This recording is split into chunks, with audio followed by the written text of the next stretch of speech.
Don't stop.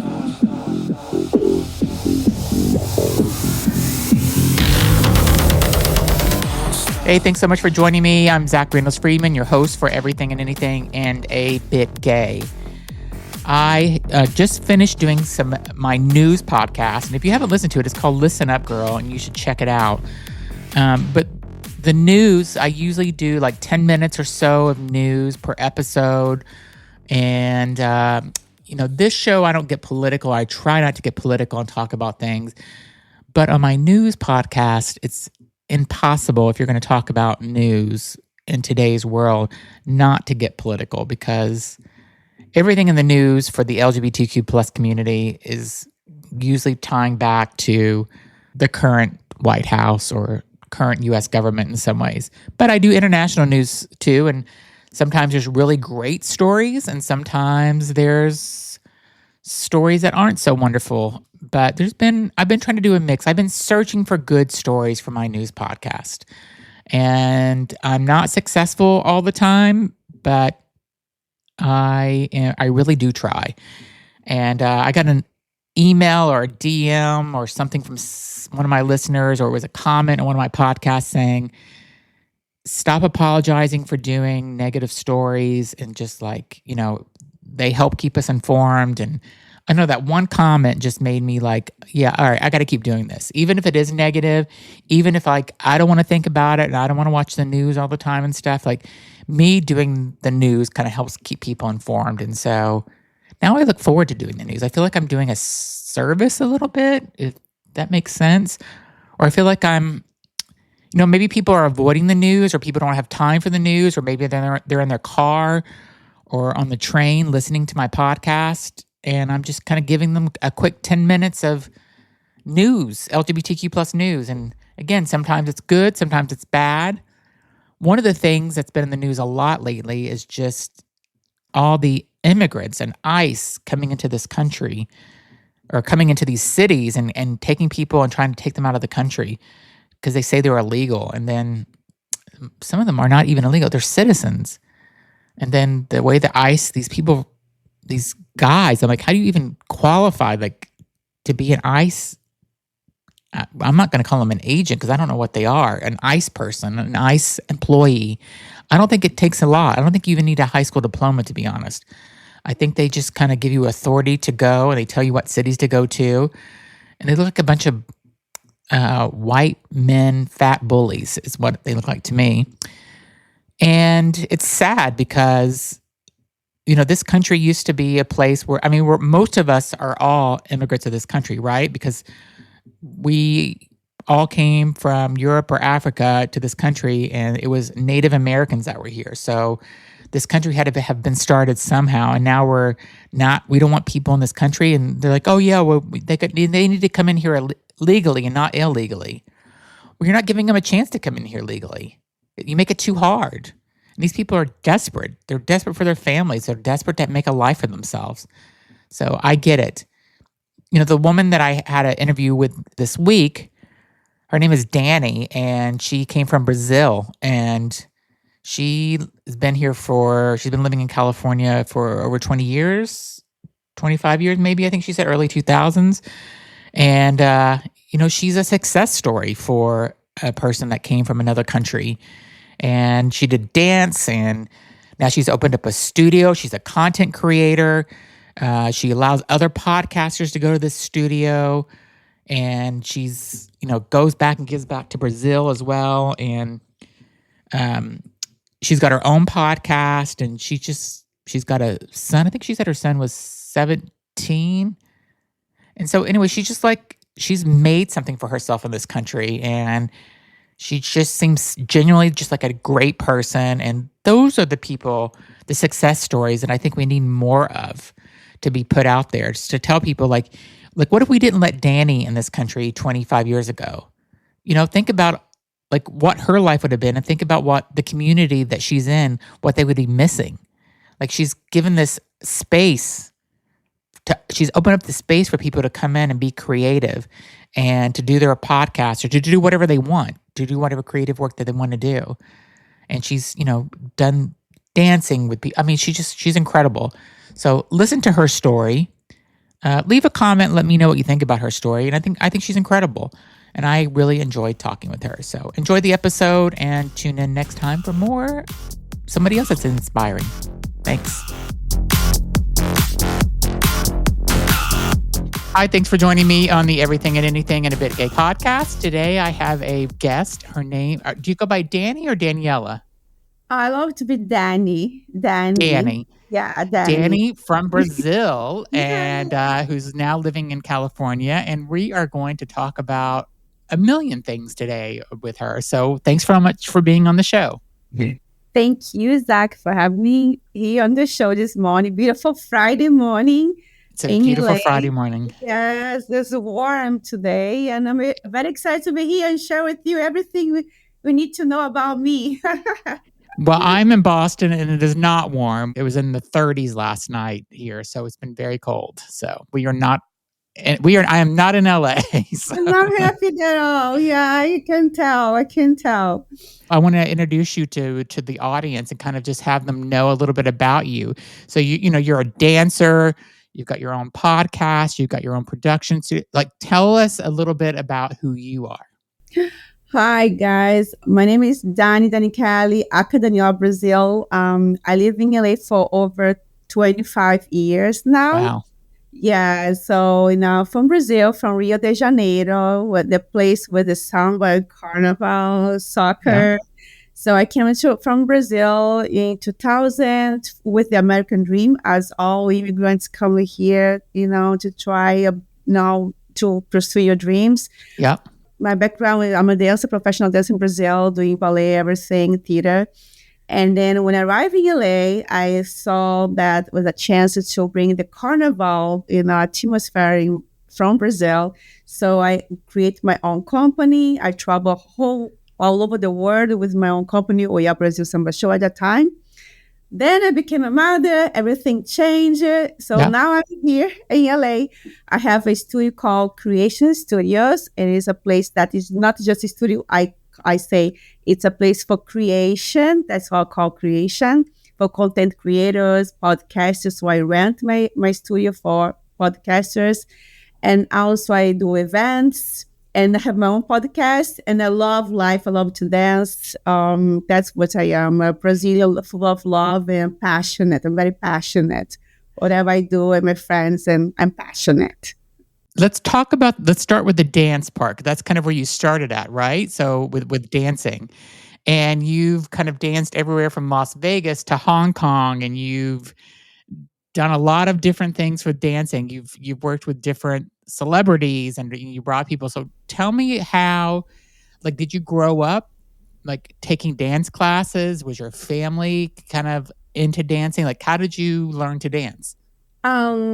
Since I was 5 years old, I was watching these beautiful ballerinas on TV, waking up early in the morning.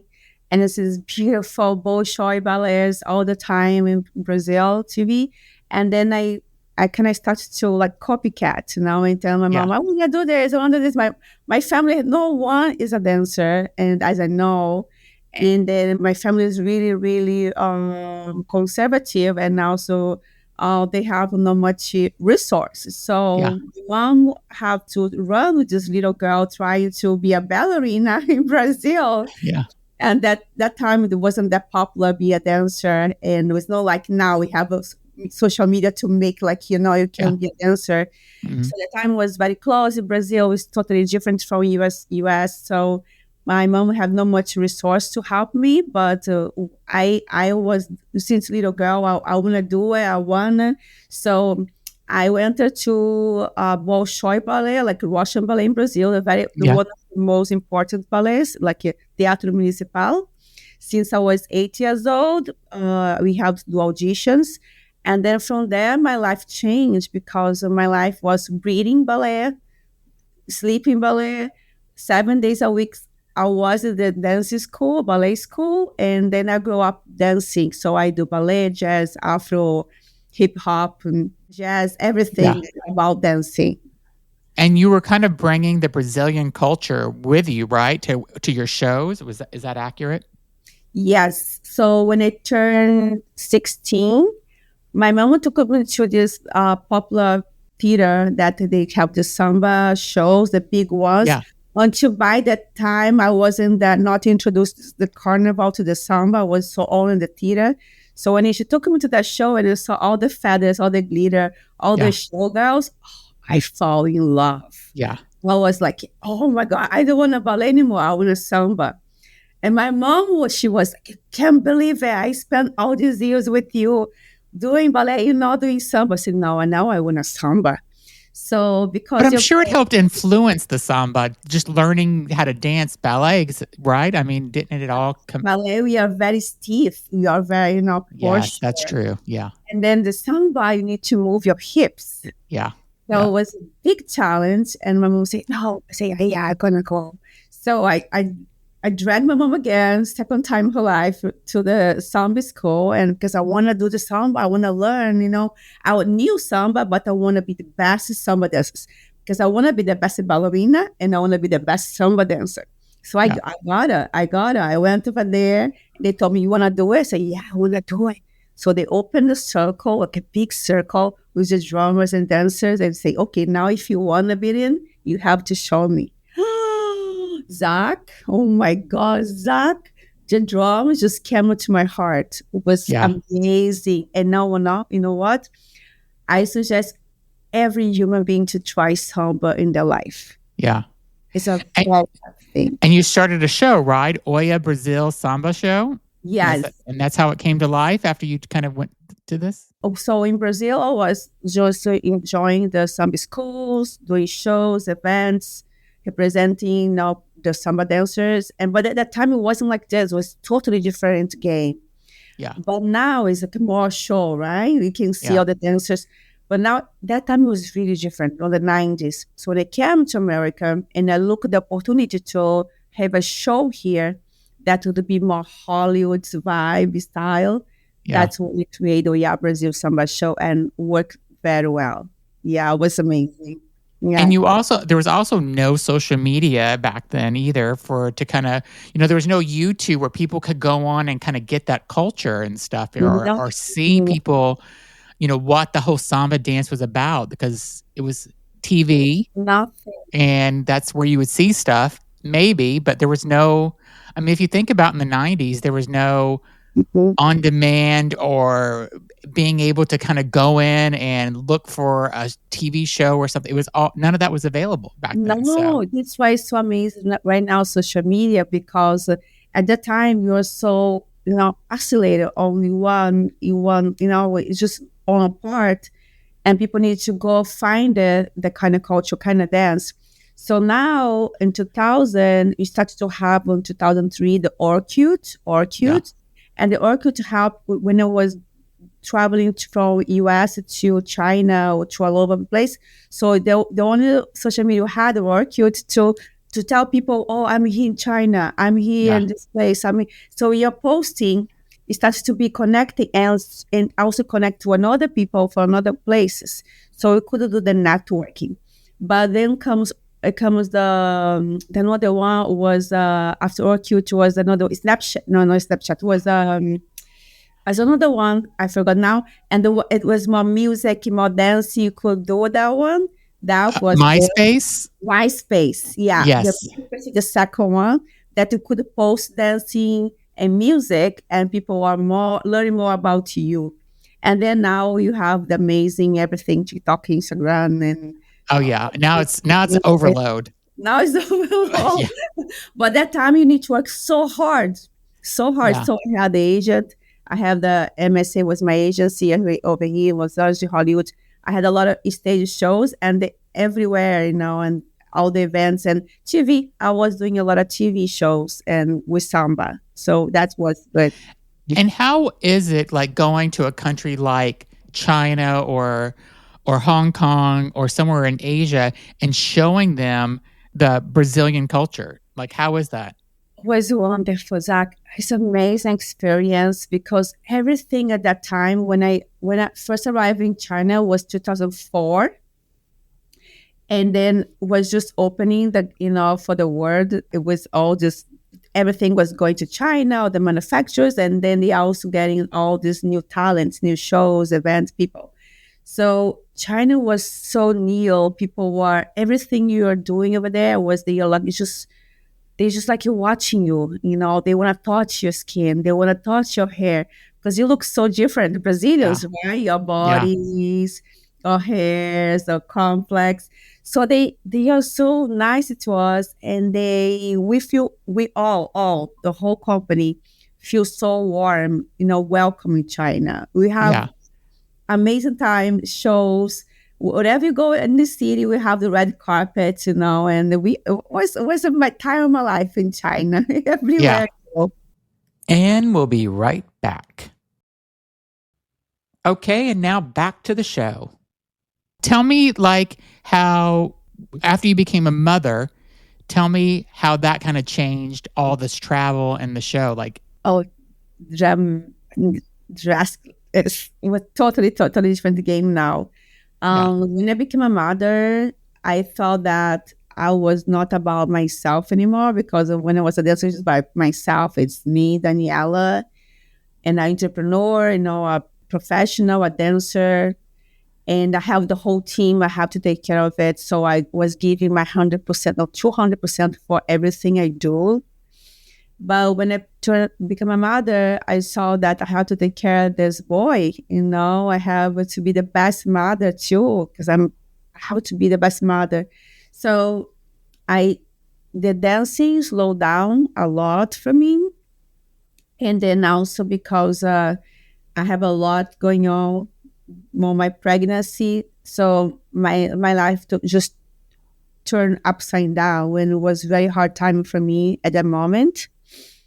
Um, Very hard time. I had a very hard time, and to see change everything. Even people around me. Mhm. Even people around me.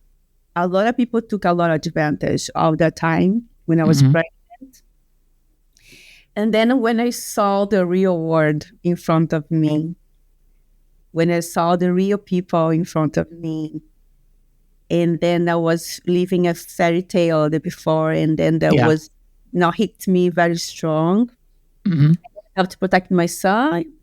So I became another person, and I just changed. I changed a lot. Yeah. It's good. My son made me a better person, more mature, a woman. That I was a woman, mother, and then I have to find a ways to be a different person.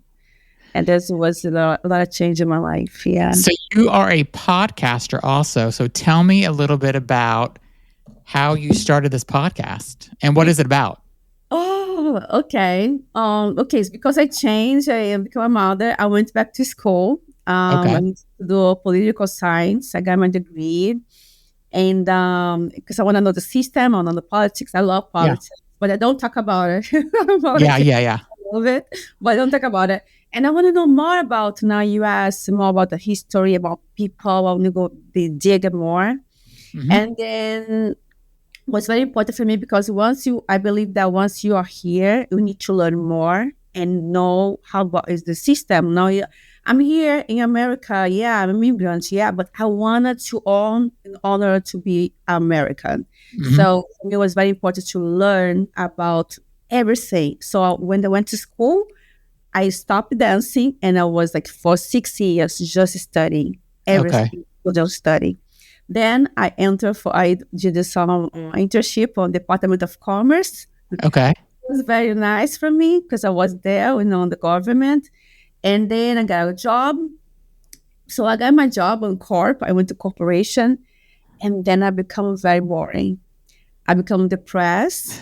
Yeah. I became like a robot. I became Mhm. sick. And Well, you went from doing these amazing shows and traveling the world to sitting in an office doing all. I mean, yeah, I'd say it's yeah, and I couldn't understand, like, I couldn't be myself. And then yeah. I was trying to do things, and I was feeling like I was limited. And I'm like, what is going on with these people? And they are just limited yourself. And I said, no, I don't want to be limited. So, I'm going to do the podcast. I need to Yeah. talk. I need to have this networking.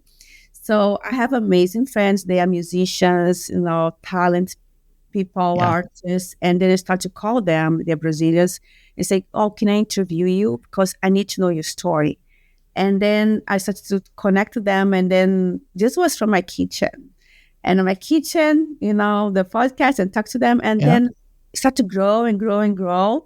And they see the potential that people were like hooked on the stories and the way they talk about the life. People need to talk about the life. They needed to breathe. And it's like a psychological thing that they're talking and they suddenly they feel like so relieved about themselves.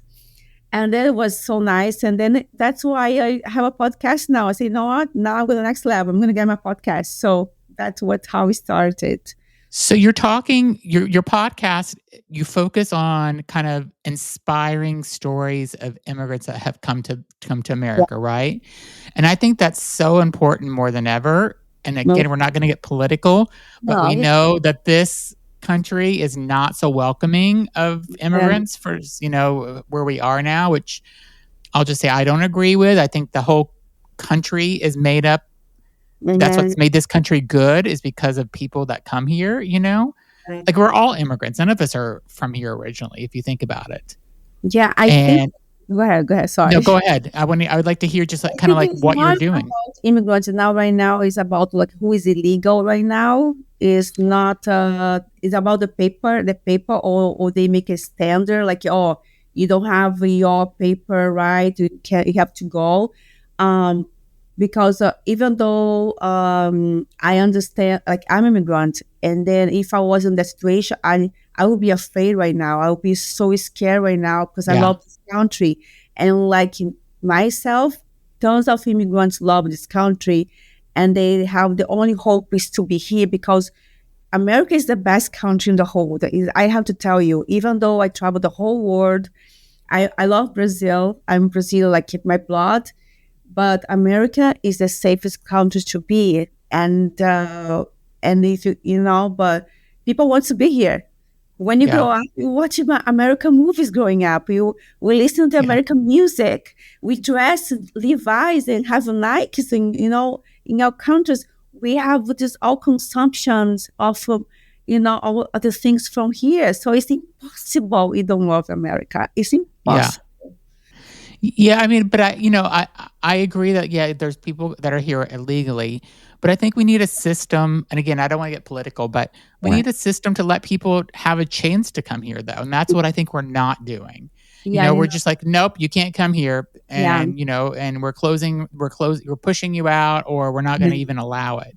And I think that's horrible. I think they need to have a better system to allow people to come here and give them a chance. Yeah, like example, people who are here for 15 years, 10 years, they're already alive. They have homes, they have kids in school. Their kids are in schools. They have work. They're very hard worker because they are very hard worker, and you need them, and they kicking them out. And that is the gap on the system that we should do some research before you do all this crazy what's going on now.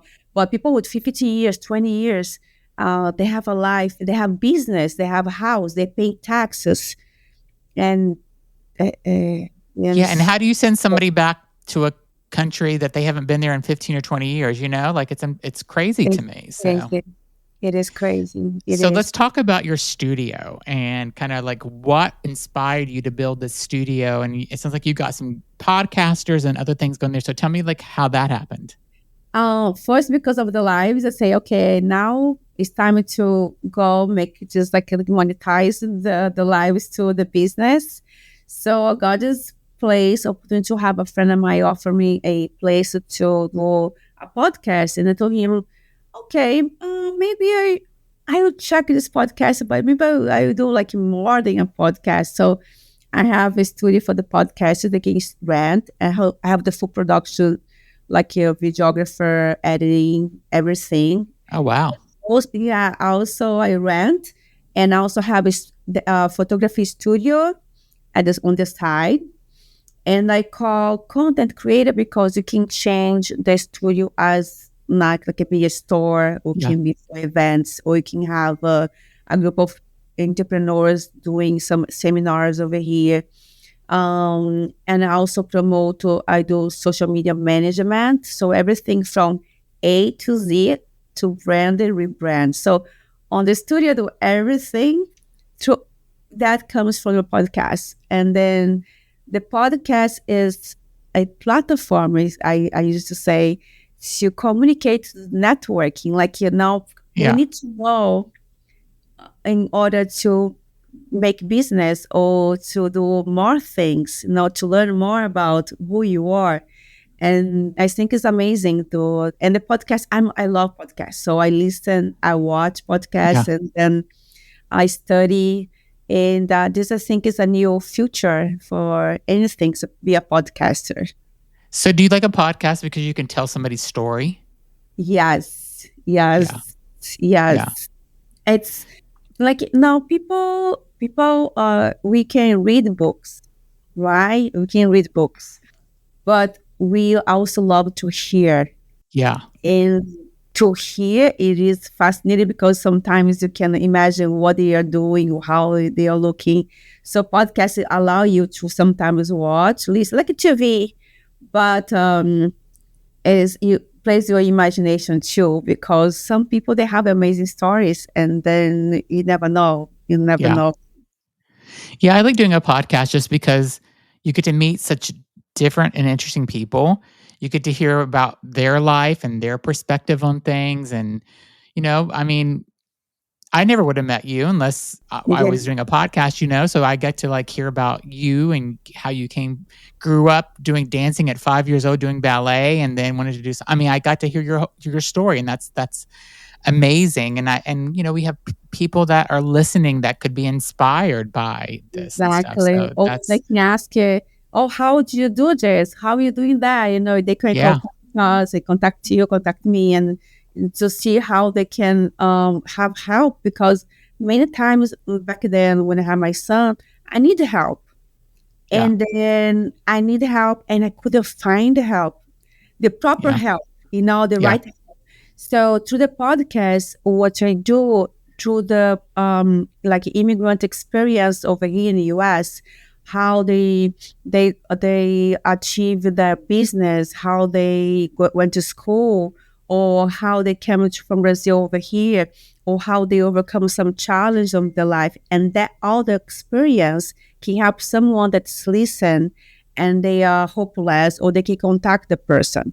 So I believe that podcast is helping a lot of people yeah, nowadays to guide and to give information. And we see people can do business, people can do, yeah. entrepreneur, people can talk, people can sing, and, and we are open. And we'll be right back. Okay, now back to the show. Would you ever go back, even though you're a mom now? How old is your son now? 17. Okay, so he's an adult almost. Yeah. So, would you ever want to go back and do dancing again?